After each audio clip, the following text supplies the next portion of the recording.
بسم آب وولد ومنفس قدوس أحدو أملاك آمين. يتبارك እግዚአብሔር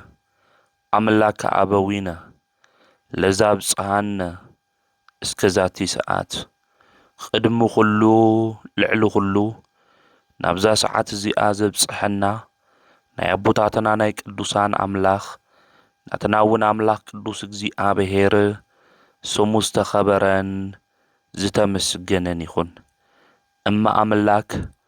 ولاديت أملاك قدست قدوسان دنجل ماريام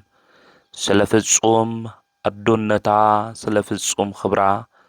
خبرن مسجانان يبصحيا خمون قدوسان أبوتاتنا قدوسان أديتاتنا بستوهاوم خبر متأن خلو مسجانا يبصحيهم أبستفلالي عالم خوينكم زي منفساوي ميديا زي تكتاتلو سدرا እግዚአብሔር أمسك تسقيلو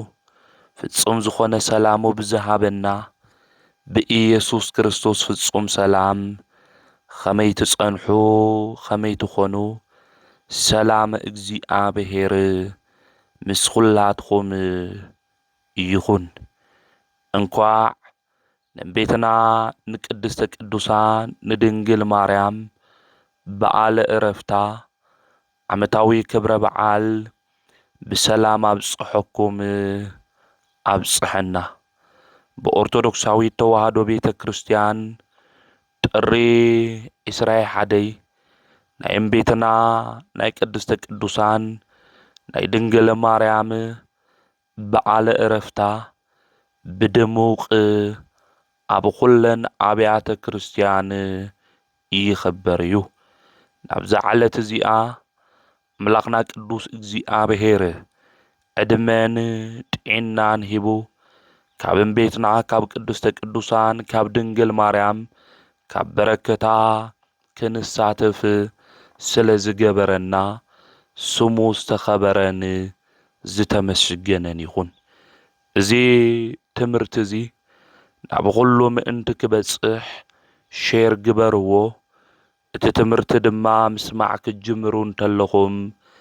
ብላይክ ጀምርዎ። ከም እግዚአብሔር ሰናይ ፍቃድ ንለማዓንቲ እንመሃሮ ናይ ትምህርትና ርእሲ ዝኸውን ኣትፍቅርተይ ተንስኢ ኣትጽብቕተይ ንዒ። ኣትፍቅርተይ ተንስኢ ኣትጽብቕተይ ንዒ ዝብል እዩ። እዚ ቃል እዚ እንረኽቦ ኣብ መኃልየ ዘሰሎሞን ምዕራፍ 2 ቁጽሪ 10 እዩ። ናይዚ ቃል እዚ ጸሓፊ ናይ ልበ ኣምላክ ዳዊት ወዱ ዝኾነ ሰሎሞን እዩ። ልበ ኣምላክ ዳዊት ሓዚኑ ኣብ ዝነበረሉ ግዜ መጽናዕኒዑ ንክኾን ሰላሙ ድማ ንክምልሰሉ ዝተወለደ ጥበበኛ ንጉስ ሰሎሞን እዩ። ንጉስ ሰሎሞን ካብ መዝሙራት ኩሉ ኣብ ዝበልጽ መዝሙር ዝበሃል መኃልየ ዘሰሎሞን ምዕራፍ 2 ቁጽሪ 10 ትጽሕፈልና እንተሎ ከምዚ ዝብል ኣትፍቅርተይ ተንስኢ ኣትጽብቕተይ ንዒ። ናይ ልበ ኣምላክ ዳዊት ወዱ ዝኾነ እግዚአብሔር ኣምላክ ድማ ሃብቲ ጥበብ ዝሃበው ንጉስ ሰሎሞን በተለይ መኃልየ ዘሰሎሞን ክጽሕፎ እንተሎ ስለ ኣፍቃርና ስለ ተፈቃሪት ገይሩ እዩ ዝነግረና። ትሕዝቱ መኃልየ ዘሰሎሞን ትንሪኦ እንተለና ስለ ቤተ ክርስቲያን፣ ስለ ክርስቶስ፣ ስለ ድንግል ማርያም፣ ስለ ክርስቶስ ዝተጻሓፈ ምዃኑ ክናስተውዕል ይግብአና። ልበ ኣምላክ ዳዊት ንቅድስተ ቅዱሳን ንድንግል ማርያም ኣትጓለይ እናበለ እዩ ዝጽውዓ ነይሩ። ብዕድመ እውን ስለ ዝበልጻ ጓለይ እናበለ ይጽውዓ። ወዲ ልበ ኣምላክ ዳዊት ዝኾነ ድማ ሰሎሞን ሓፍተይ እናበለ እዩ ዝጽውዓ። ንምንታይ እንድሕር ኢልና ኣቦኡ ጓለይ ስለ ዝበላ ክናስተውዕሎ ዝግብአና ዓብዪ ጉዳይ በተለይ ኣብ መኃልየ ዘሰሎሞን ምዕራፍ 2 ቁጽሪ 10 ዝተጻሓፈ ስለ ብዙሕ ነገር እዩ። ልበ አምላክ ዳዊት ዝወለዶ ንጉስ ሰሎሞን ዝተቃነዮ ወይ ድማ ዝተናገሮ ስለ ብዙሕ ነገር እዩ ነገር ግን ሊቃውንተ ቤተ ክርስቲያን ካፍቲ ዝትርጉምዎ ሓደ ስለ ድንግል ማርያም እዩ ድንግል ማርያም ዓለም ቅድሚ ምፍጣሩ ኣብ አምላክ ህሊና ነበረት ኢና ንብል በአምላክ ህሊና ተሐሲባ ትነብር ነበረት ኣብ እግዚአብሔር ልቦና ኣብ እግዚአብሔር ልብ ውሽጥ ድማ ድንግል ማርያም ነበረት ኣብ እግዚአብሔር ልቦና ውሽጢ ዝነበረት ድንግል ማርያም ድማ ነቢያት በብዙሕ መንገዲ ስለ ድንግል ማርያም ትንቢት ተናጊሮም እዮም መንፈስ ቅዱስ ብዝገለጸሎም ጥበብ መሰረት ብዝገለጸሎም ሚስጥር ስለ ድንግል ማርያም ትንቢት ተናጊሮም እዮም ኦሪት ዘፍጥረት ምዕራፍ 1 ቁጥር 1 ትንምልከት እንተለና ምድረ እውን ባዶ ነበረት ተባሂሉ ተነጊሩ እዩ እዛ ምድር ዝተባሃለት ድንግል ማርያም እያ እዛ ምድር እዚኣ ምንም ነገር ተለይ ዘርአ ነገር ግን ፍሬ ሒዛ ከም ዝተረኸበት ሁሉ ብዘይካ ናይ ወዲ ዘርኢ ፀሐይ ጽድቅ ኢየሱስ ክርስቶስ ምግብና ሒዛ ዝተረኸበት ድንግል ማርያም ምዃና ሊቃውንተ ቤተ ክርስቲያን የምሁሩና ብዝኾነ ጥቕልል ብዝበለ ሐሳብ ካብ ኦሪት ዘፍጥረት ጀሚርና ክናንብብ እንተለና አቦና አዳም ጀሚሩ እስካብ ናይ ብሉይ ኪዳን ነቢያት ሁሉም ስለ ድንግል ማርያም ትንቢት ተናጊሮም ልበ አምላክ ዳዊት ናይ አቦኺ ገዛ አይትረስዒ ዛጓለይ ንግስቲቱ ድማ ብምንታይ ጠጠው ትብል በየማን ኢዱ ወትቀውም ንግስተ በየማንከ ኢሉ ትንቢት ተናጊሩ ስለ ድንግል ማርያም ልበ አምላክ ዳዊት ናይ ልበ አምላክ ዳዊት ወዱ ዝኾነ ሰሎሞን ድማ እታ ናይ መጨረሻ ድንግል ማርያም እትውሰደላ ዕረፍታ ድማ በትንቢት መነጽር ኮይኑ መንፈስ ቅዱስ ብዝገለጸሉ ጥበብ خمز إلو تناجر فتوي عتفقرتي تنسي عتصبقتي نعيلو تزاربني فتوي زبلو زلو اجزي عبهيريو اجزي عبهير عملاك ننقوس سلمون نكناجر جبرو اتا فقرتي تباهيلات تصوع زلا دما دنجل مريم يا نمنتعيو دنجل مريم فقرتي إلو صوعوا ناي خلو فقرنيا ناي خلو دما فتاويت دنجل مريم يا يسوس كريستوس فقري إلنا إنا نصوعو ناي فقر عدو دما دنجل مريم يا سلازخونه እግዚአብሔር فقرتي تنسئي بلا فقرتي انتاي وخوني تنسئي فقرتي نسخي دنجل مريم فتاويتي تنسئي حاتيات كابز بزحو مرقم كابز بزحو نا عيود خفعات كابز اللو علم تنسئي تلعلي فقرتي فاسئلو دما عتصبقتي نعي إزبل خمقون انتايلو صوعوا صبقتي إلو صوعوا دك عدام خلنا ناي እግዚአብሔር ትእዛዝ አፍሪስና ናይ እግዚአብሔር ሕግ ድማ ጥሒስና እቲ ጽባቀና ሁሉ ካባና ተወሲዱ ነይሩ እዩ ምንም ጽባቀ ዝበሃል አይነበረና ምንም ጽድቅ አይነበረና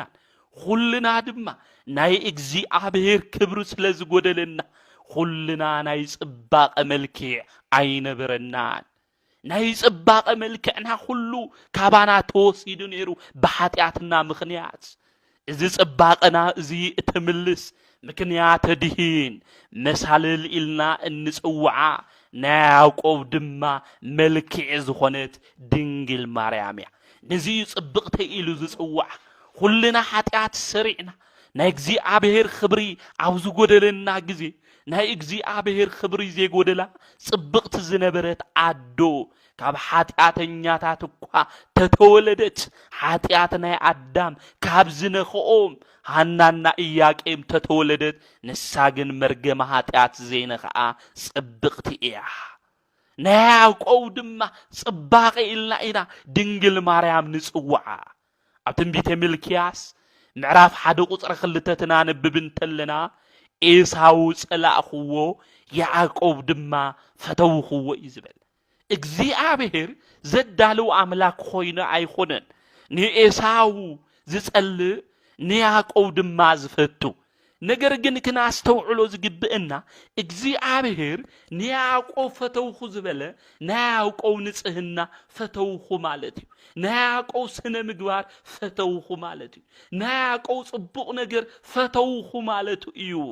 ናይ ደቂ አዳም ሁሉ ጽባቀና ናይ ደቂ አዳም ሁሉ ንጽህናና ቅድስተ ቅዱሳን ድንግል ማርያም ስለዝኾነ ድንግል ማርያም ናይ ያዕቆብ መልክዑ ናይ ያዕቆብ ጽባቁኡ ናይ ደቂ አዳም ድማ ንጽህናና ተባሂላ እያ እትጽዋዕ አዳም ካብ ገነት ተባረር እንተሎ ካፍታ 4 አፍላጋት ማይ ዝፈሱላ ካፍታ ዝተባረኸት ዝተቀደሰት ቦታ ተባረር እንተሎ ረስትሲና ዝነበርናሉ ግዜ አቦና አዳም አብ ልቡ ተሸኪምዋ ዝወረደና ምድረ ፋይድ ድንግል ማርያም ያ ናይ አዳም ተስፋ ዝነበረት ድንግል ማርያም ያ ነዚ ይሉይቁ አባ ሕርያቆስ አብ ቅዳሴ ማርያም አንቲ ውእቱ ተስፋሁ ለአዳም ንአዳም ተስፍኡ ንስኺኺ አመ ይሰደድ እምገነት ካብ ገነት ተስደድ ተባረር እንተሎ ኃጢአት ሰሪሑ ድማ ካብ እግዚአብሔር ኣብ ዝረሓቐ ግዜ ተስፍኡ ንስኺኺ አቦና አዳም ርስቲ ስኢኑ ገነት ዝኣክል ቦታ ድማ ስኢኑ ናብ ምድረ ፋይት ወርድ እንተሎ ኣብ ልቦንኡ ናይ ተስፋ አዶ ገይሩ ተሸኪሙ ዝወረደ ድንግል ማርያም ያ ስለዝኾነ ድንግል ማርያም ጽባቐና እያ እግዚአብሔር ንኹልና ጽባቐና ንኹልና መልክዕና ገይሩ ዛሃባ አዶ ቅድስተ ቅዱሳን ድንግል ማርያም ያ ነዚ እዩ እግዚአብሔር ያዕቆብ ፈተውኹ ኢሉ ዝተናገረ ናይ ያዕቆብ ፍትወት ናይ ያዕቆብ መልክዑ ድንግል ማርያም ያ ናይ አዳም ሁሉ ንጽህናና ናይ አዳም ሁሉ መልክዕና ናይ አዳም ሁሉ ጽባቐና ቅድስተ ቅዱሳን ድንግል ማርያም ያ ክናስተውዕሎ ዝግብእና ዓውይ ነገር እግዚአብሔር ንያዕቆብ ፈተውኹ ትብል እንተሎ ብመልክዕ ተኽለ ሰውነት ናይ ሰውነት ቅርጺ ፊዚካል ለምዃኑ ክናስተውዕል ይግብእና ብዙሓት ሰባት ንያዕቆብ ፈተውኹ ትብል እንተሎ ንያዕቆብ ዘለዎ ፊዚካል መልክዕ አይኮነን እግዚአብሔር መልክዕ ሪኡ ዝፈቱ መልክዕ ሪኡ ድማ ዝጸልእ አምላክ አይኮነን خمؤ تتخون نيرو عم مصحف قدوس كنا نبب انتلنا عم مصحف ساموئيل عم مصحف نغستون كنا نبب انتلنا እግዚአብሔር ንነብዩ ሳሙኤል خمزي ኢሉ ተናገረ ካብ ኢሴይ ገዛ ንጉስ ከንግስ ይደልይ የበለ እግዚአብሔር ንእግዚአብሔር ቃል ናምን መጽ ናብ ነብዩ ሳሙኤል መጽ ና እግዚአብሔር ቃል ናብ ነብዩ ሳሙኤል خمز መጽ ሁሉ ናብ ሁልና ገዛ ናብ ሁልና ልቦና ናይ እግዚአብሔር ቃል ይምጻ ናብኡ ትመጽ እንተሎ እቲ ናይ እግዚአብሔር ቃል ካብ ኢሴይ ገዛ ከንግስ ይደልይ ስለዝኾነ ንግስና ክትቀብኦ ዘይትኻ ሒስኻ ክድኢሉ እግዚአብሔር አዘዘ ናይ ቀደም ነገስታት ዝሽየሙ ዝነበሩ ብናይ እግዚአብሔር ነቢያት እዮም ስለዝኾነ ዘይቱ ሒዙ እግዚአብሔር እውን خمز አዘዞ ንክቀብ ነብዩ ሳሙኤል ናብ ናይ ኢሴይ ገዛ ኸደ ናፍቲ ገዛ እሱ ምስ ኸደ ድማ ናብኦም ኢሴይ ድማ ጸውዐ ደቅኻ አክበለይ እግዚአብሔር ካብ ገዛኻ ንጉስ ኩሾም ደልዩ ይበለ አውዚ ግዜ እዚ ኢሴይ ደቁ ሁሉ ሰብሰበው በመጀመሪያ ደረጃ ድማ ኢሴይ ዝሰርዖ ንወዱ ኤልያብ እዩ ነይሩ ኤልያብ ተክለ ሰውነቱ ደስ ስለዝብል መልክዕኛውን ስለዝነበረ መልክዑ ደስ ዝብል ቁመቱ ነዊሕ ስለዝነበረ ኣብ ንግስና እግዚአብሔር ከቅምጦ እንተሎ ሰባት ይፈርሕዎ እዮም ብዝብል ሒሳብ እዩ እግዚአብሔር ግን ንኤልያብ ኣይመረጸን ንቶም ኻሊኣት ደቂ ኢሴይ እውን ኣይመረጸን ኢሴይ ደቁ አምጺኡ እቲ ነብዩ ድማ ክቀበሉ ኣብ ዝሓሰበሉ ግዜ ዳዊት ግን የተጸውዐ ነይሩ አባጊዕ ዝሕልው ነይሩ ዝተናዓቀ ምናምንቴ ዝተባሃለ እዩ ነይሩ ዳዊት እቲ ነብይ ናይ እግዚአብሔር ድማ ሳሙኤል ኻሊእ ቆልዓኒ ኤካዶ نزيعاتهم እግዚአብሔር ከንግሶም አይደለ ተዘይተውን አይፈልሕ ይበሉ እዋለኒ ሓደ ምናምን ተዝኾነ ዘይረብሕ ቆልዓ አለኒ ኢሉ አውዝ ጊዜ እዚ እሴ ተናገር እሴ አብልናገረሉ ጊዜ ንጉስ ዳዊት እንብሎ ኸዚ ተጸውዑ መጽ ንጉስ ዳዊት መጽ እንተሎ እቲ ዘይት ድማ ፈልሐ እቲ ዘይት እንታይ ኾነ ፈልሐ እግዚአብሔር ድማ ንንግስና ዳዊት መረጽ በመልክ በፊዚካል ተትኾን ነይሩ ኤልያብ ሓውኡ ክምረጽ ነይሩ ግን እግዚአብሔር ንመን መረጽ ንትን ዝተናዓቀ ምንም ዋጋ የብሉን መልክ የብሉን ሞጎስ አብ ቅድም ሰባት ክብሪ የብሉን ዝተባሃለ ዳዊት እግዚአብሔር መረጽ ወገናተይ ኸዝውን ዝተረሳዕ አብ ሰባቱውን ክብሪ የብልና ንብል ሰባት ሁሉ አይንሕዘን ዘኽብር ዘንግስ ሞጎስ ዝህብ እግዚአብሔር ስለዝኾነ አብ ቅድሚኡ እግዚአብሔር አምላክ ሞጎስና ክብሪ ሽልማት ንክበና ንአምላኽና እግዚአብሔር ቅዱስ ፍቃድ ኾነ ስለዝና ክናስተውዕሎ ዝግበአና ዓውይ ጉዳይ ያዕቆብ መሪ ጸፈተው ኢሉ አብ ትንቢተ ሚልክያስ ምዕራፍ 1 ቁጥር 2 እግዚአብሔር ዝተናገረ በመልክዑ አይኮነን በንጽህንኡ ብዝነበሮ ጽቡቕ ስራሕዩ ንሕናውን በህይወት ዘመንና ሁሉ እግዚአብሔር ክፈትወና እግዚአብሔር ድማ ክመርጸና እግዚአብሔር ድማ ከንግሰና ክሾመና አብ ልዕሊ ሰይጣንና ዲያብሎስ خمؤون عبسلتنا عيزاب اندحر دلينا خوينا نصهنا كلونا يقبا كابحات يعطون كنرحق يقبا سلازو خونه ناياقوب صباقو ناياقوب ملكعو نايدك عدام خلو نصهنانا دنجل ماريام نزئيو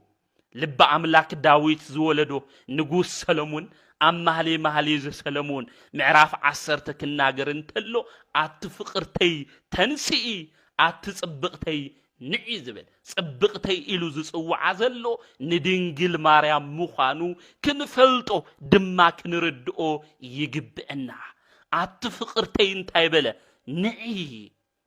أتفقرتي نعي سلاز أقدمو طببنيا وزخونه طبب زتملأ مستوعلنا طبب دما እግዚአብሔር زهابو بنشتي عدمو دما عوزفان منغست እግዚአብሔር عوصيو ابلعل اسرائيل دما كم حدادر زغبرو سلومين زتناغره اتصبقتي نعي إلو تزاربني يزبل እና ፍቅርተይ ተባሂላ ዝተጸውዐት ድንግል ማርያም ያ ና ወዲ ንጉስ ሰሎሞን ዝኾነ ወዲ ልበ አምላክ ዳዊት ዝኾነ ሰሎሞን በትንቢት መነጽር ኾይኑ እዩ እዚ ተናጊርዎ ማለት እዩና ናይ እግዚአብሔር ቤተሰብ ኣብ መጽሐፍ ቅዱስ ዝጽሐፉ ናይ ብሉይ ኪዳን መጻሕፍቲ ስለ ሐዲስ ኪዳን ምዃኖም በደንብ ጌርና ክናስተውዕል ይግብእና ማለት እዩ بلمعنت الناخبرو ناي قدست قدوسان ناي دنجل مريم ناي عرفت بعلوائنا الناخبرو ناي عرفتي بعلائنا الناخبر لبا املاك داويت خمؤون قدوسان ابوتاتنا نبيات سلا دنجل مريم عرفتي بتنبيت منصر خوينوم بزح غزي امهيروم بزح غزي تنبيت تناغيروم كافت تنبيت سز تناغرو ات حدا اتفكرتي تنسي أتصبقتي نعي زبليو ما أملاك قدست قدوسان دنجل مريم عوز مدر إزي عبز نبرة اللو جزي بزحفتنا يقت إموا بزحفتنا ناي مكرا هيوتيا دنجل مريم استأنا جدا جناب النعمة حسن إنها اللوت دنجل مريم مكرا بس حواي عبليوانوس إنبايا دنجل مريم توليدا عوز متشو بوتا عوز متشو جزي عيخونتن دنجل مريم توليدا أتفقرتين عزبل زلو مكرا كابز بزحو سدت كابز بزحو عالم نعنا بقى يزبل زلو اجزي آبهير نا اجزي آبهير زبللو عرفتا زخونلو ناي دنجل مريم دما ترعي إسراء حدئيو نا اجزي آبهير بيتساب نا قدستك قدوسان دنجل مريم ازي ناي انجدنت زمنا تبصح انتلو ازي ناي غاشا خوينا اتنبرولو زمن ክውዳ እንተሎ ናይ ልባ አምላክ ዳዊት ወዱ ብትንቢት መነጸር ኮይኑ ስለ ዕረፍታት ተናገር እንተሎ አትጽብቅተይ ንዒ ኢሉ እግዚአብሔር ተናገረ ናባይ ንዒ በለ እግዚአብሔር ንመን ንፍቅርቱ ዝኾነት ንድንግል ማርያም ናይ እንግድነት ጋሻ ዝኾነትሉ ዕድመ ዘመን ወዲአ ናፍቲ ዘለዓለማዊ ህይወት ከም ትኸትናገረና እንተሎ አትፍቅርተይ ንዒ ኢሉ ተናገረ አውዝ ክናስተውዕሎ ዝግበአና ኩልና አውዝ ዓለም እዚ ክንነብር እንተለና እንነብሮ ዘመን ሁሉ ናይ ጋሻ ዕድመ እዩ ጋሻ ኮይና ኢና አውዝ ዓለም እዚ እንነብር መብዛሕቴና ዘይና አስተውዕሎ ዓውይ ነገር አለ አውዝ ምድር እዚ ክንነብር እንተለና ኩልና ስደተኛታት ኢና ስደተኛ ዘይኾነ ሰብየልን እዝናይ ስደተኛ ዘመና ድንግል ማርያም ትውድ እንተላ በትንቢት መነጸር ኮይኑ ንጉስ ሰሎሚን አትፍቅርተይ ንዒ ኢሉ ተናገረ አትፍቅርተይ ንዒ አነ ኣብ ልዕሊ ምድሪ ስደተኛ ከምቶም አቦታተ እውን ጋሻ እየሞ ልባ አምላክ ዳዊት ኣብ መዝሙር 38 ቁጥር 12 ክናገር እንተሎ አነ ኣብዛ ምድሪ እንታይ ይበል ስደተኛ እየ ከም አቦታተ እውን ጋሻ እየ ኢሉ ተናገረ ንሕና ሁልና አውዝ ምድሪ እዚ አጋይሽና ዝተዋሃወና ዕድመ እንዮ እቲ ዕድመ እሱ ወዲና ኢና ንኸድ ብጋሻነት ዕድመ ከም ንነብር ክንፈልጥ ይግበአና ብናይ ጋሻ ዕድመነት بسدت عدمنا تنبر تلنا أبزع عالم زي آجن صبوق نجر سريحنا كن خدي جبنا هورياو قدوس باولوس أبو قدامي ملقتنا قدوس باولوس نعرف حد قطر 10 شوعات أمناي سدت زمن أبغاشا زمن بمفرح نبرو إزبل اجزي آبهير بمفرح اجزي آبهير بمجلجال صدق اسرح بمسرح ناي صبوق سنة مجبار بمجبار نبرو إزبل بهيوت زمننا اجزي آبهير بيتسب اجزي آبهير نخلنا زقمت لنا عدمال عاوز عدم زي اجزي آبهير تقمت لنا انتلو انت اينا نسرح صبوقنا قردينا نسرح زلنا بستوهابتنا عدمه بستوهابنا جزي اجزي آبهير تمينو نعانا ندقو زهابنا زمن صبوقنا قردينا نسرح زلنا ناكنا استوعلو زقبئنا عوي قداي ازيو بهيوت زمننا هورياو قدوس باولوس خمز بلنا كله سدتنياتات إنامو سلازخونه كنقبرو زقبئنا بمفرح خوينان اجزي آبهير انتاي كنقبري قبا كنقلقلي قبا إزبل ناي سدتنينت ناي قاشا مخان زمنا دنقل مريم تود انتلا والدواهد إيسوس كريستوس كابل إلنا ورد كابل إلنا وريدو دم سولاني عزتبهالت دنقل مريم نكوسده مسعادما مسعودما كنبرام انتي إيسوس كريستوس كاب السمايات ورده ناقدست قدوسان دنقل مريم عوزي مدر ازي سلسة 4 عامت يا تقميتا سلسة 4 عامت دما دنقل مريم تقمت انتلا بزح مكرايا استنانا جيدا ودا ولد واحد إيسوس كريستوس عاوز ولدت له جزي كنا استوعلو زقبئنا عوي نجر نبيت مقدس تخدن تلا أبشامناي معلتي إيسوس كريستوس إنك جرس توصدو انتلا أبيت مقدس هاريسو زنبرة حموش بيت عمت جيرو زنبرة سمعون عرقاو انتا إلوا وقويتانا مدحانينا إيسوس كريستوس مسحاقفو ناي مدحان خانجر عيني كله رئينين سلازخونه باريا خاسنيو إلو تناجر دحر إزجن تاي تناجر بنفسك انتاي كحلفكيو سيفك حلفكي بنفسك انتاي كحلفيو سيفك حلفيو سيف مالت مكرايو إذن أي تنبيت قال دما تناجر سمعون عرقاوي كاوز جميرا دنجل مريم بمكرايا زمن حليفة ودا إيسوس كريستوس بزنجت وقعوتلو عم مسكال دما تشنكرو انتلو مكرا تبصحلو انتلو إذ خلو دنجل مريم تملكي تايا ناي ودا سكيات دما عوشت أكم حو خوينو كرسا ندنجل مريم معانات يقعصلا نبره خمسيف خوينو دما وشت عن دنجل مريم يوقع نبره سلازخونه دنجل مريم نزع عالم زياز تجبئت عيكونت نيرا عالم كل شأن دنجل مريم تساددا نبرت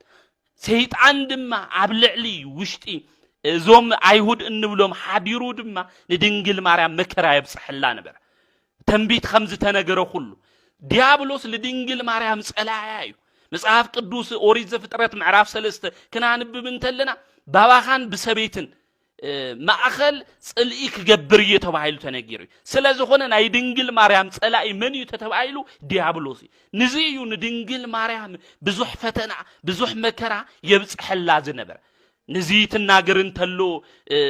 ንጉስ ሰሎሞን ድማ እንታይ በለ አትፍቅርተይ ተንሲ ካውዚ መከራዚ ካውዚ ፈተና እዚ ዝበዝሖ ዓለም ጭቅጭቅ ካብ ዝኾነ ስደት ካብ ዝኾነ ዓለም እንታይ ግበሪ ተንሲ ንዕናባይ ተፈለይ ኢሉ ወዳ ኢየሱስ ክርስቶስ ተናገረ ካውዚ ዓለም ዝክፈልያ ናብ ባዕሉ ድማ ከቅርባ ኢየሱስ ክርስቶስ ንድንግል ማርያም መጽኡ ድማ ቅድስት ዝኾነት አዲና ድንግል ማርያም ከወስዳ መላእክት ዓጅቦሞ ንኢየሱስ ክርስቶስ እግዚአብሔር ወልድ ናውዚ ምድር ዝመጸ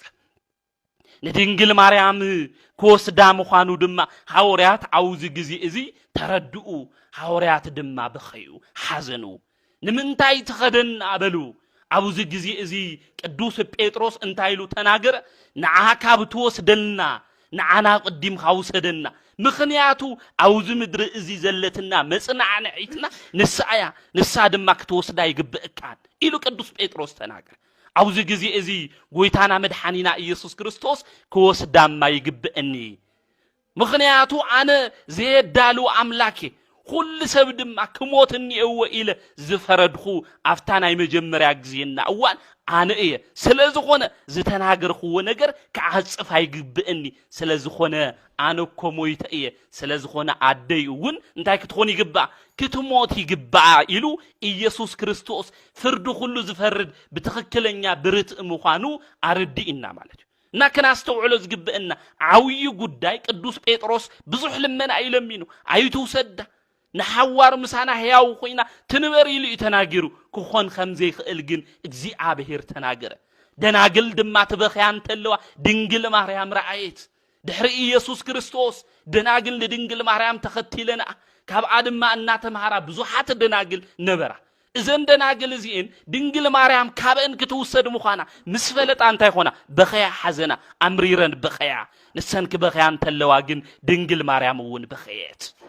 ስጋዓ ካብ ነፍሳ ዝፍለየላ ጊዜ ትበጽሕ እንተላ ድንግል ማርያም በኸየት ንሕና ብነፍስና ኃጢአት እንሰርሕ ብስጋና እውን ኃጢአት እንሰርሕ ብሁሉ ነገርና በደል እንገብር ሰባት ክንዳይናይ ንበኪ ንኾን ዕለተ ሞትና ትበጽሕ እንተሎ ዕለተ ምጽአትና ትበጽሕ እንተሎ ክንዳይናይ ንበኪ ንኾን ድንግል ማርያም ነፍሳ ካብ ስጋዓ ትፍለይ እንተሎ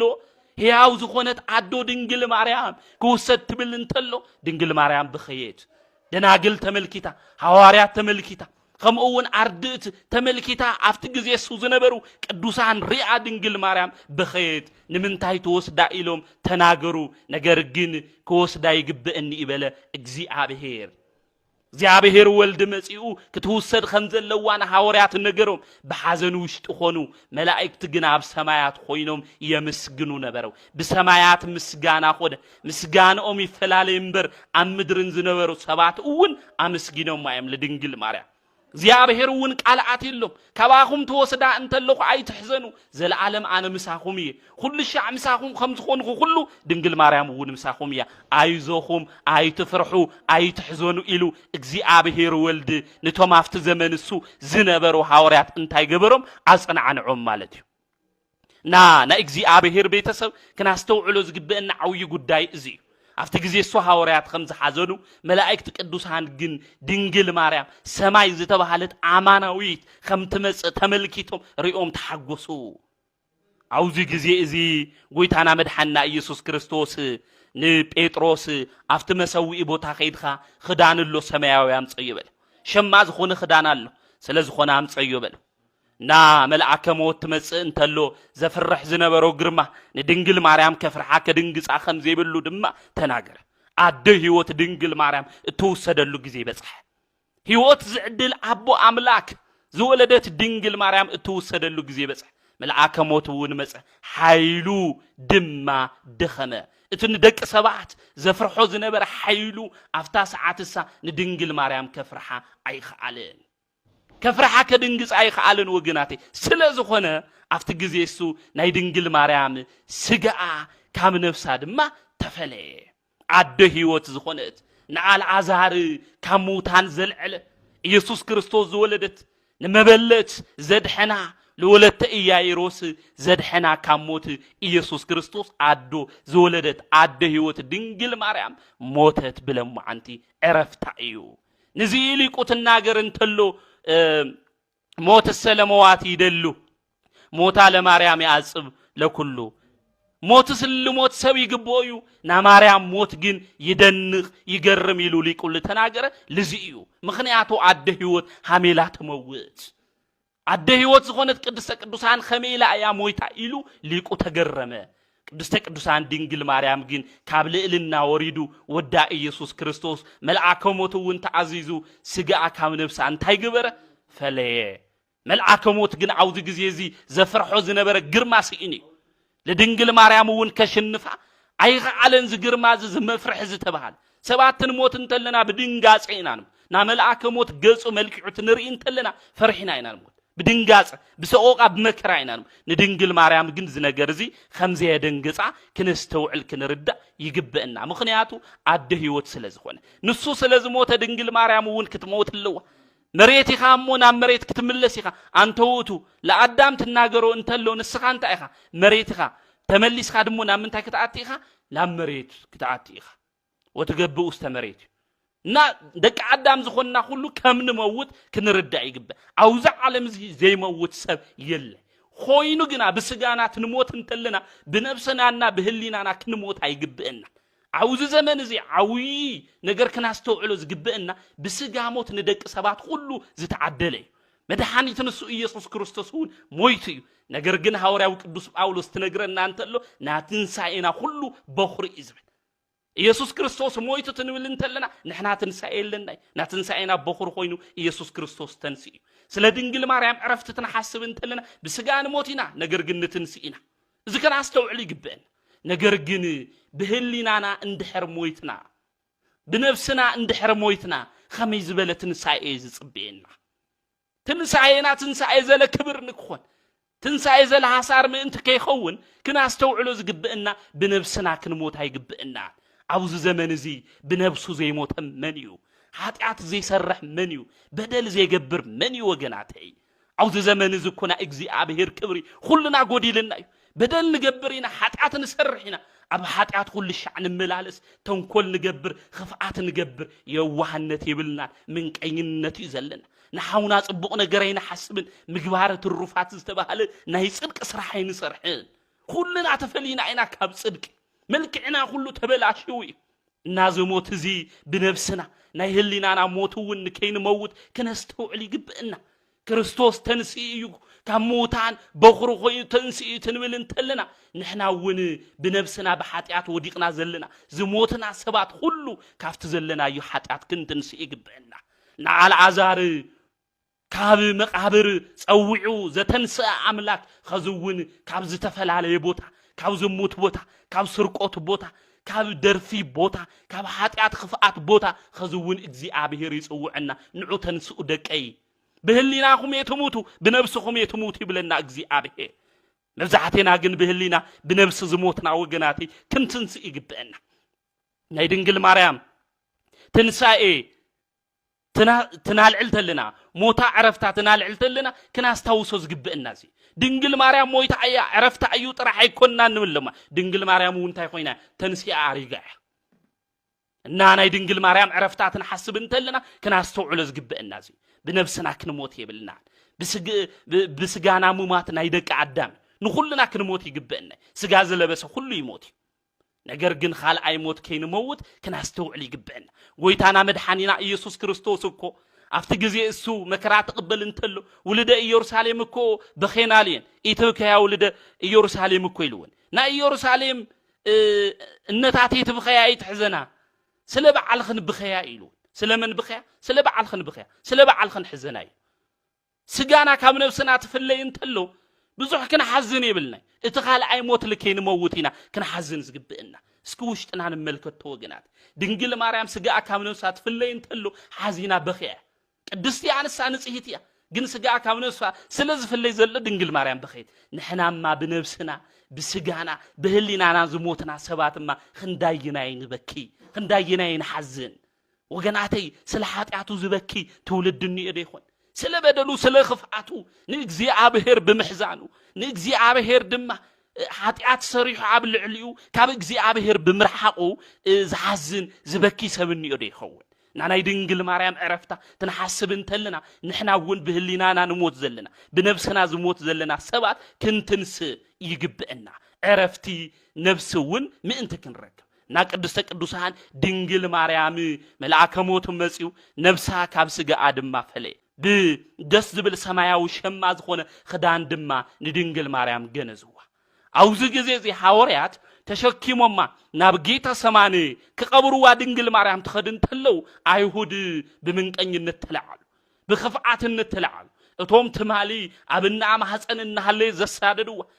ወዳ ኢየሱስ ክርስቶስ ወሊዳውን ናብ ግብጽ በረኻን ክትኸድ ዝገበሩዋ ወዳ ኢየሱስ ክርስቶስ እውን ንክግረፍ ንክችንከር ዝገበሩዋ ቁስሊ አውልቦን አድማ ንክህልዋ ዝገበሩዋ በሐዘን ክትሙላ ዝገበሩዋ አይሁድ ኸዝውን ብኽፍዓትነት ተለዓሉ አውዝ ዘመን ዝኮ በኸፍዓትነት በተንኮል ዝለዓል ትውልድ እኮ ብዙሕ እዩ እዚ ግብረ ዝግን ና አይሁድ እዩ ክንሓድጎ ይግበአና አውዝ ጊዜ እዚ ወዳ ተንሲኡ ኢሎም ተናጊሮም እና ሐሶት ትምርቲ ይናገርለው ስለዚህ ሆነ ነዚያውን ተንሲአ ኢሎም ክናገሩ ስለዚህ ሆነ አቅዲምና ስጋ አንታይ ንግበሮ በል ነቃጽሎ በለው خفዓትነት ሐሰው አውዝ ጊዜ እዚ ስጋ አና ድንግል ማርያም ነቃጽሎ ኢሎም አይሁድ አብዛ ሐስቡሉ ጊዜ አይሁድ አብዝናገሩሉ ጊዜ ሰምን ምረጽ በለው ታውፋንያ ዝባል ወይም ሶፋንያስ ዝባል ሰብ ምረጽ እዚ ሰብ እዚ መሪጾም ጉልበተኛ ኃይለኛ ዝኾነ ሰብ ኢሎም ናይ ድንግል ማርያም ተሸኪሞማ ዘለው ቃሬዛ ገለባቢጡ ስጋ ከቃጽል ሐላፍነት ተዋ ዝሰብ እዚ ድማ ኸይዱ በአይሁድ ምኽር ሰሚዑ ድማ ኸደ እቲ ናይ ድንግል ማርያም ዘለቶ ቃሬዛ ሐዋርያት ተሸከሙዎ አስከሬን ዘለዎ አልጋነኸ ትነከ እንተሎ መልአከ እግዚአብሔር ተላይኹ ክልተ ኢዱ እንታይ ገበሩ ቆረጹ خمزيلا تناجر انتلنا أو تأمر مريم وين تصحف انتلو أي زمات خكلنيا يخوني أجباب النت يخوني إلهم زناجور سبات بزحاتيم إسكان مسعاف كدوس تاريخ نملك أم بزي مسعاف ساميول خلاء مسعاف ساميول قدامينا خلاء يزلو أو خلاء مسعاف ساميول معرف شدش قطري شدش كنك ملكات انتلنا أنا إجزي أبهير تاوت كابزنا برتو بوتا بسرقلا تسعينا تخد عبز نبرتلو جزي اتن تشكيمن زنبرا بقلي جدر إلنا النسو عن بتعانس أجبا نلعالي نتحات دما بدن بتاعي خونا نبرا تتاوت تشكم أنا قال كده تاوت يزلا نبرا تزلا انتلو أنا قال كده أن تاوت تشكما أوزيا دما أو نبرا أوزيا دما تتاوت كودقنا قال كده أن تاوت مخانو تملكيتو نتي تاوت انتاي جبر نأجزي أبهير قال زلو تاوت انتاي جبر نخا تنخو انتلو جن اوزيا انتاي خوني ازبل እግዚአብሔር قصيف هو موت ازبل نقال كيدان تاوت نا እግዚአብሔር ቃል ተጻሐፈሉ ታውት ኦዚያ ነኺዩ እንድሕር ተቀሲፉማ አማናዊ ዝኾነ ኢየሱስ ክርስቶስ አካላዊ ቃል አማ ህፃና ዝሓደረ ድንግል ማርያም ብትዕቢትና ብድፍረት ዝነኸ ታውፋንያማ ንምንታይ ይቅሰፍ ዝክር አስተውዕለ ይግበን ተአምረ ማርያም ስለዝተጻሐፈ ትክክል አይኾነ ገለ ክንብል አይግበን بدم بغيرنا كم مصحف قدوس اوصينا كنناغروم كنردوم يغبنا تيولوجياوያን አቦታተና ሊቃውንት ቤተክርስቲያን بدم بغيرو ማሚጦመም አሐና ክርድእና ስለዚህ ኻለ ትክክል አይኮነን ኢልና ከናዋርዶ ከና ቃልሉ አይግበና እና ናቃል ኪዳን ታውት ነኺዩ ተቀሲፉ በትዕቢት ኸዝውን አብ ድንግል ማርያም ዘየድሊ ቃል ጽርፈት ዝናገሩ ኽብራ ዘዋርዱ ወላዲተ አምላኪያ ትንብል እንተልና ድንግልና ክንምስክር እንተልና ኽብራውና ዓለም ሁሉ ትንናገር እንተልና ዘይርዶም ንድንግል ማርያም ክብር ዘዋርዱ ሰባት ግን ሁሉም ከምዝ ቀሰፉ መልአከ እግዚአብሔር ድማ ከምዝ ቆራርጾም ክንፈልጥ ይግበአና አውዝ ዘመን እዚ ና ድንግል ማርያም ክብር ትንገር እንተሎ ጸረ ማርያም ዝኾኑ ብዙሓት እዮም ስለ ድንግል ማርያም ትንዝምር ተልና ስለ ድንግል ክናምስግን እንተልና ዝቃወሙ ታውፋንያ ዝኾኑ ሰባት ብዙሓት እዮም እና አውዝ ዘመን እዚ ታውፋንያ ዝኾኑ ብትዕቢት ኮይኖም ናይ ድንግል ማርያም ክብር ከቃልሉ ድንግል ማርያም ምስጋና ይግባአን ኢሉ ዝናገሩ ሰባት ሁሉም ታውፋንያ ስለ ዝኾኑ ስለ ዝቀሰፉ እግዚአብሔር ካብ መቅሰፍቲ ምእንቲ ከድሕኖም ክንመኽሮም ይግባአና እና ታውፋንያ እንታይ ኾነ ብትዕቢት መጽኡ መልአክ እግዚአብሔር ኢዱ እንታይ ገበረሉ ቆረጸሉ አውዝ ጊዜ እዚ አምሪሩ በኸ ሓዘነ ና ድንግል ማርያም ተሸኪሞማ እምዝኸዱ ዘሎ ተሸኪሞማ ገኒዞማ እምዝኸዱ ዘሎ ካብ ዘለቶ قنع إلى دنجل مريم لقدس بيتروس تايولتو بل إيدو قطعملو تنتقرص إيدو خوون صليلو بلت صليلو إلى دحري انتي خونا توفانيا إيدو انتي خونلو دحانلو إيدو انتي خونلو دحانلو تفوس محارني سلازبل توفانيا زي أمن بتعويت متونا دنجل مريم سجا كقاتل زحسب سوي توفانيا اندحر دحينما نحنا كريستياننا دنجل مريم ولادي تأملاك نأمن شو ما نذكر زماري آدم ما نزمر ناي دنجل مريم ما لمن تاي مسود دالي تتعرقنا تغلب بابا مالدنتا نحنا نأمن خبران الناقر سوات ما خم ندحن كنفلت يجبئنا كاموت ندحن مخانا كنردا يجبئنا بعام مالدنت نا حزب ክርስቲያን ክናስተውዕሎ ዝግብእና ዓውይ ጉዳይ እዚ ተውፋንያ ብድፍረት መጽዩ ነገር ግን አሚኑ ይተመሊሱ በሰማዕትነት ያعرፉ ታሪኹን ከም ዝነግረና ገድሉ ከም ዝነግረና ዳሓር እንታይ ኮይኑ እቲ ተአምራት ናይ እግዚአብሔር ምስራአይ እንታይ ሆነ አሚኑ እንታይ ሆነ بسماعتنا تامل عرفة كريستيان خوينو دحرب سماعتنا تامل عرفة إيو زينا قدلو لنقرنا زردنا مالتيو إننا أتفقرتي نعي زبل زلو اجزي آبهيريو إننا فقرتي إيلو نايخل لنا فقرنيا نايخل لنا دم فتاويت دنجل ماريا مخانا كنفلت كنردا إيو زقبئنا عنديوم إنه خرمت حلفة خرمت انتي خونا حلفة زناب زاريو يزبل خرمت حلفة خرمت لوللو ندنجل ماريام بنايو وده مكرا تحزن تبكي عنيرا تحزن تبكي نبر ازي ناي مكرانا حزن جزي انتي خوينيو حليفو يتبخي هم ناي خرمت ما يدم انو عتق انتي يخون عيفسس عمبباتات هبل علم مدر ترايو عمبباز تبهال قويتانا مدحنا يسوس كريستوس ندك امزامرتو تايلو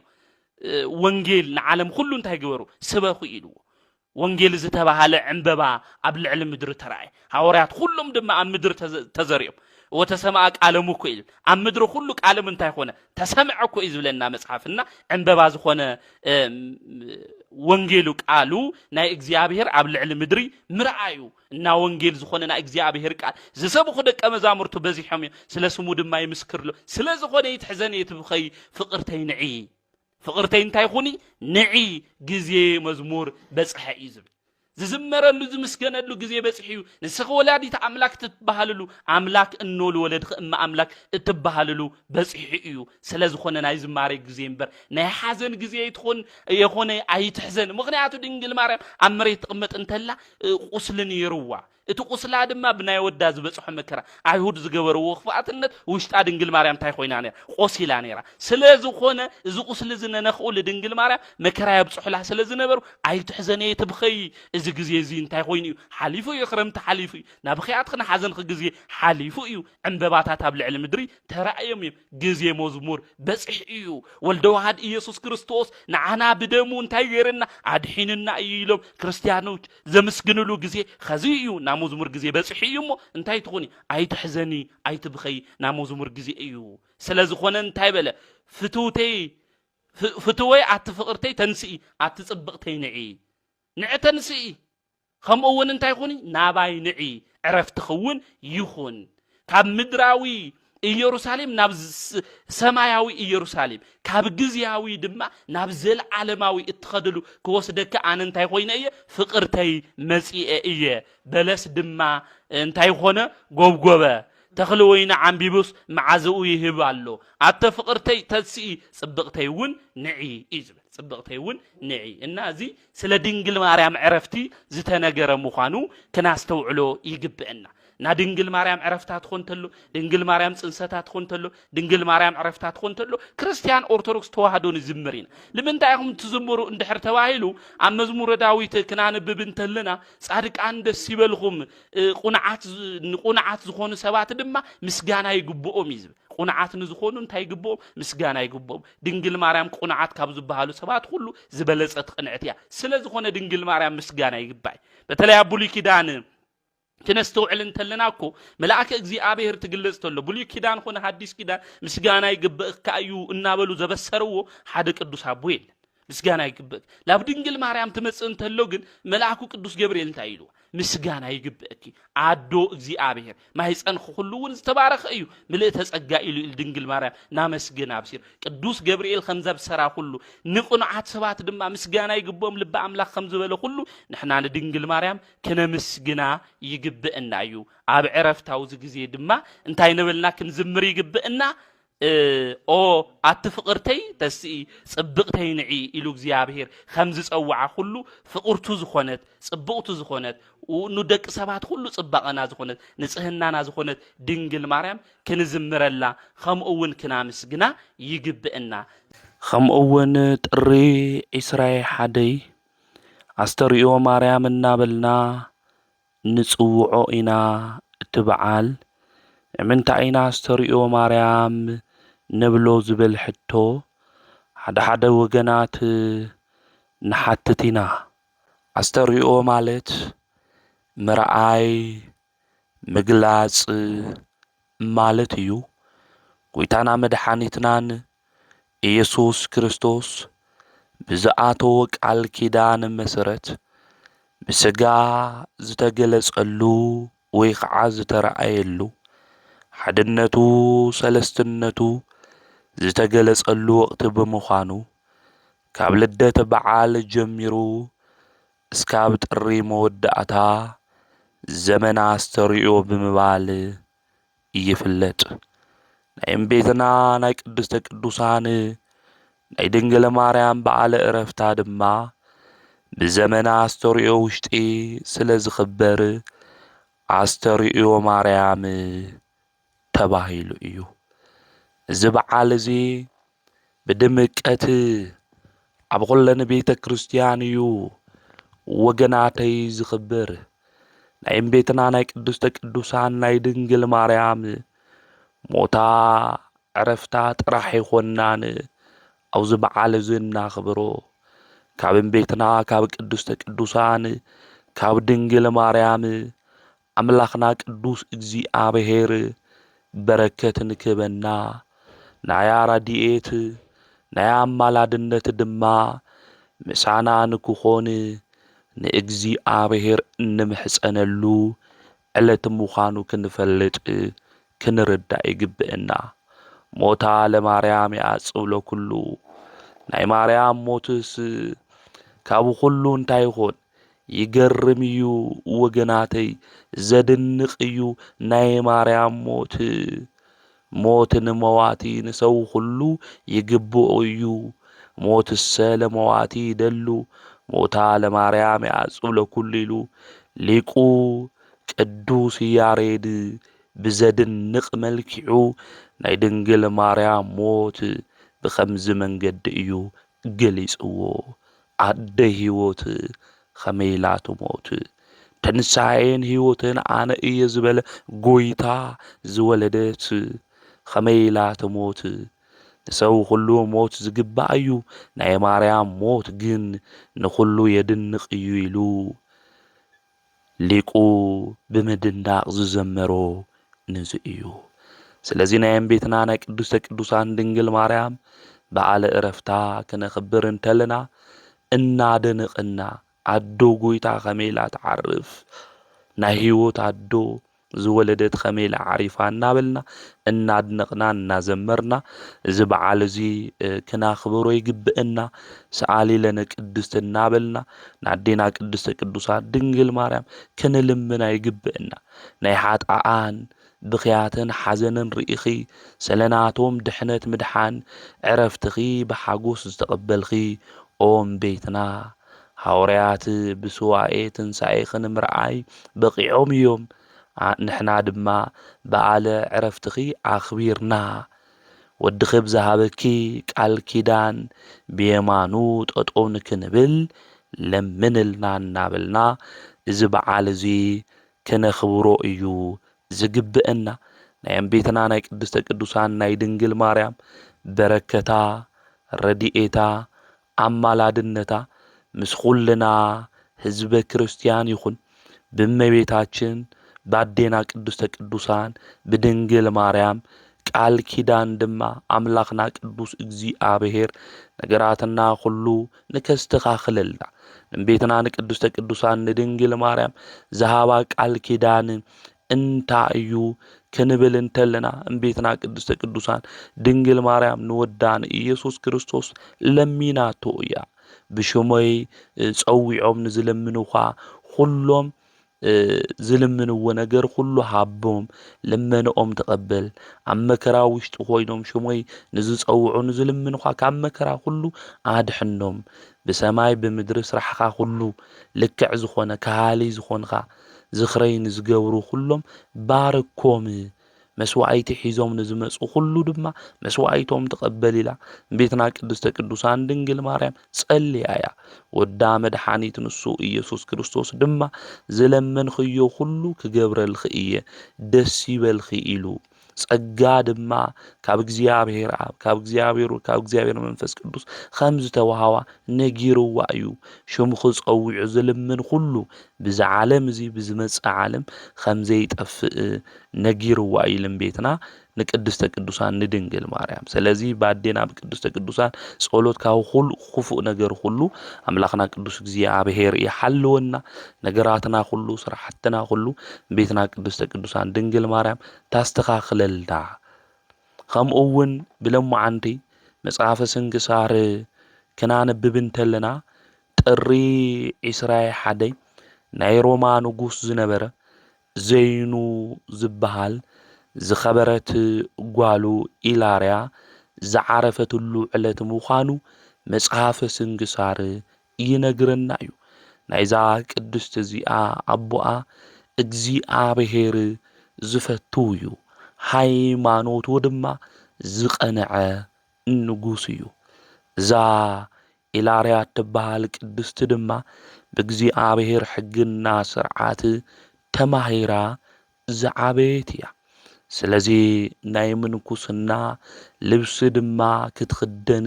ናይ መላእክቲ አስኬማ ድማ ክትለብስ ደለየት ድሌታ እውን ዝነበረ ትምኒታ እዚ እዩ ነይሩ አቦኣ ናይ ሮማ ንጉስ እዩ ንሳ ግን ድሌታ ካብ ቤተ መንግስቲ ወፂኣ ናይ ምንኩስና ክዳን ክትኽደን ዝዓለም እዚኣ ክትምንን እያ ነብሳ ድማ ናይ ህይወት ጽባቐ ንክህልያ ናይ ነፍሲ ልዕልና ምእንቲ ክህልዋ ናይ ምንኩስና ህይወት ናይ ምናኔ ልቢ ዝነበራ አዶ እያ ማለት እዩ ስለዚ ናብ ርሕቕ ዝበለ ገዳም ክትኸድያ ደልያ ካብ ሮማ ናብ ግብጽ እያ ክትኸደልያ ኣብ ግብጽ ዝነበሩ ገዳማት ድማ መብዛሕትኦም ናይ ደቂ ተባዕትዮ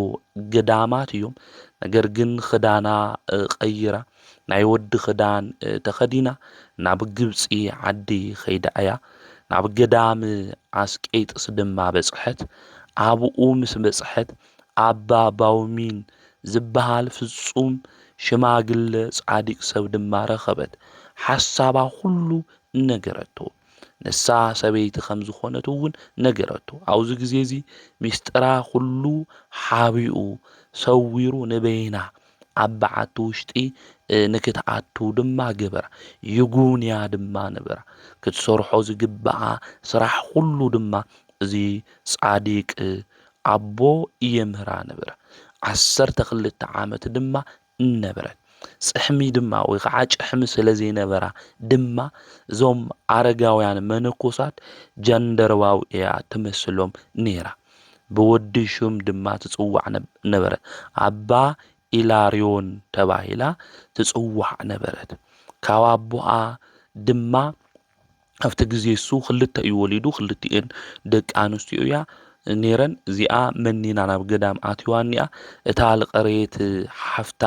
ኣብ ገዛ ዝነበረት ድማ ርኩስ ሰይጣን ኣብ ልዕሊኣ ሓዲሩ የሳቅያ ድማ ነበረ ንካድሕንዋ ናብ ብዙሕ በዓል መድሓኒት ድማ ኣቦኣ ገንዘብ እናሃበ ንካድሕንሉ ለሚንዎም ገንዘብ ሂብዎም ነገር ግን እቶም በዓል መድሓኒት ሰባት ድማ ከድሕንዋ ኣይኽኣሉ ድሕሪ እዚ ናብ ዝኸበሩ አረጋውያን መነኮሳት ናብ ዘለዎ ናብ ገዳም አስቄጥስ ንክልእኻ እቶም መኳንንቲ መኽርዎ ናይ ቅድስና ወሬ ብሮማ ዓዲ ሁሉ ተሰምዐ ናይዞም ኣቦታት ኣብ ገዳም ኣስቄጥስ ዘሎ ኣብዚ ግዜ እዚ ብዙሓት ቅዱሳን እዮም ኣብቲ ገዳም እሱ ዘለዎ ማለት እዩ ስለዚ ኣብዚ ግዜ እዚ ኣቦኣ እንታይ ገይሩ ማለት እዩ መልእኽቲ ናብዞም ቅዱሳን ኣቦታት እዚኦም ፀሓፈሎም ዝተኸበርኩም ኣቦታተይ ንጉስ እዩ ሕሰብዎ ከመይ ዝበለ ትሕትና ይኾን ሃይማኖት ዘለዎ ብቅድስና ዝጓዓዝ መጻሕፍቲ ዝፈልጥ ዝተረድእ ሰብ ናይ ትሕትና ልቢ እዩ ዘለዎ ወገናተይ ትዕቢት ካብ ሰይጣን እዩ ትሕትና ግን ካብ ቅዱሳን ኣቦታትና ኢና ንመሃር ካብ ክርስቶስ ኣምላኽና ኢና ንመሃር ኣነ ልበይ ትሑት የዋህ ኢሉ እውን ክርስቶስ ነጊርና ምሂርና እዩ ስለዚ ናይ እግዚአብሔር ቃል ዝፈልጥ ንጉስ ስለዝነበረ ብትሕትና መንፈስ ኮይኑ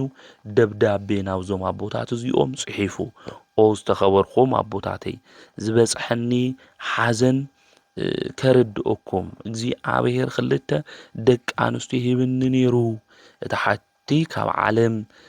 ወፂኣ ኣበያም እንትነብር ኣይፈልጢ መጽናዕኒዒተይ ዝኾነት ኢለ ዝሓሰብኽዋ ኣብ ገዛ ዘላ ድማ ርኩስ መንፈስ ኣብ ልዕሊኣ ኮይኑ የሳቅያ ኣሎ ስለዚ ብጸሎትኩም እግዚአብሔር ንከድሕና ኣብ ልዕሊኣ ንክትጽልዩ ኢሉ ይልምነኩም ኣለኹ ኢሉ ንዞም ቅዱሳን ደብዳቤ ጽሒፉ ምስ ወታደራት ገይሩ ንጓሉ ይልእኻ እዞም ቅዱሳን መነኮሳት ናይቲ ንጉስ ደብዳቤ ምስ ኣንበቡ ኣብ ልዕሊኣ ድማ ምጽላይ ጀመሩ ኣብ ልዕሊኣ ዝሓደረ ሰይጣን ድማ ኢላርዮን እዩ ከውፅአኒ ዝኽእል ኢሉ ተናገረ ካብዙ ውሽጢ እዚ ክወፅእ ዝኽእል ኢላርዮን እዩ ከውፅአኒ ዝኽእል ኢሉ ይናገር ኣረጋውያን ድማ ጀንደርባ ናው ዝብልዎ ኢላርዮን ፀዊዖም እግዚአብሔር እስካብ ዘድሕና እዛ